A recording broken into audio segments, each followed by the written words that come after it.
Hi everyone, welcome back. ನೀವು ನೋಡ್ತಾ ಇದ್ದೀರಾ ಸ್ಟೂಡೆಂಟ್ ಸೊಲ್ಯೂಷನ್ ಚಾನಲ್. ಎಲ್ಲ ಸಿ.ಟಿ ವಿದ್ಯಾರ್ಥಿಗಳಿಗೆ ನಮ್ಮ ಚಾನಲ್ಗೆ ಸ್ವಾಗತ.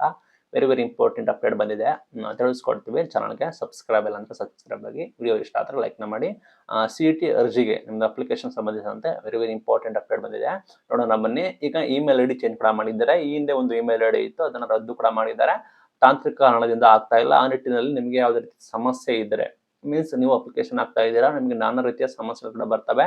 ಅಪ್ಲಿಕೇಶನ್ ಹಾಕಬೇಕಾದ್ರೆ ಏನಾದ್ರು ಒಂದು ಸಮಸ್ಯೆಗಳಾಗ್ಬೋದು, ಪ್ರಾಬ್ಲಮ್ ಆಗ್ಬೋದು, ಅಪ್ಲಿಕೇಶನ್ ಆಗ್ತಾ ಇಲ್ಲ ಅಂತ ಇದ್ರೆ ನಿಮ್ಮ ಸಮಸ್ಯೆಗಳನ್ನ ಮೇಲ್ ಮಾಡ್ಬೋದು. CET 2025 ಅರ್ಜಿ ಸಲ್ಲಿಸಿಕೆ ಅಂದ್ರೆ ಅಪ್ಲಿಕೇಶನ್ ಹಾಕೋದಕ್ಕೆ ಯಾವುದೇ ಸಮಸ್ಯೆ ಇದ್ರೂ ಕೂಡ ಈ ಹೊಸ ಇಮೇಲ್ ಐ ಡಿ ಹಾಕ್ಬೇಕು ಅಂತ ಹೇಳಿದ್ದೀನಿ. ಮೇಲ್ಗಡೆ ಕಾಣ್ತದೆ ನೋಡಿ ಇಮೇಲ್ ಐ ಡಿ, ಅದಕ್ಕೆ ನೀವು ಕಾಂಟ್ಯಾಕ್ಟ್ ಮಾಡಿ. KACET2025@gmail.com ಅಂತ ಈ ಮೇಲ್ ಐ ಡಿನ ನೀವು ಕಾಂಟ್ಯಾಕ್ಟ್ ಮಾಡಬೇಕಾಗುತ್ತೆ. ಇದಕ್ಕೆ ನೀವು ಮೇಲ್ ಮಾಡಿ ನಿಮ್ಮ ನೇಮು, ಮೊಬೈಲ್ ನಂಬರು, ನಿಮ್ಮ ಸಂಪೂರ್ಣ ಮಾಹಿತಿನ ಮೇಲ್ ಮಾಡಿ. ಎಲ್ಲರೂ ಕೂಡ ಮಾಡಬೇಡಿ, ನಿಮ್ಗೆ ಏನಾದ್ರು ಸಮಸ್ಯೆ ಇದ್ರೆ ನೀವು ಮೇಲ್ ಮಾಡಿ, ಅದಕ್ಕೆ ರಿಪ್ಲೈ ಮಾಡಿ ನಿಮಗೆ ಸಾರ್ಟ್ ಔಟ್ ಕೂಡ ಮಾಡ್ತಾರೆ. ಹಿಂದೆ ಹಳೆ ಇಮೇಲ್ ಐ ಡಿ ಇತ್ತು, ಅದನ್ನ ತಾಂತ್ರಿಕ ಕಾರಣದಿಂದ ತೆಗೆದು ಹಾಕಿದ್ದೇವೆ. ಹೊಸ ಇಮೇಲ್ ಐ ಡಿ ಇರುತ್ತೆ, ಮೇಲ್ಕಂಡ ಇಮೇಲ್ ಐ ಡಿಗೆ ನೀವು ಮೇಲ್ ಮಾಡಿ ಸಂಪೂರ್ಣ ಡೀಟೇಲ್ ಒಂದಿಗೆ. ನಂತರ ನಮಗೆ ರಿಪ್ಲೈ ಕೂಡ, ಮಾಹಿತಿ ಕೂಡ ಬರುತ್ತೆ. ಇದು ಇವತ್ತಿನ CET ವಿಡಿಯೋ. ಇದೇ ರೀತಿ ವಿಡಿಯೋಗಾಗಿ ನಮ್ಮನ್ನ ಫಾಲೋ ಮಾಡಿ. Thank you.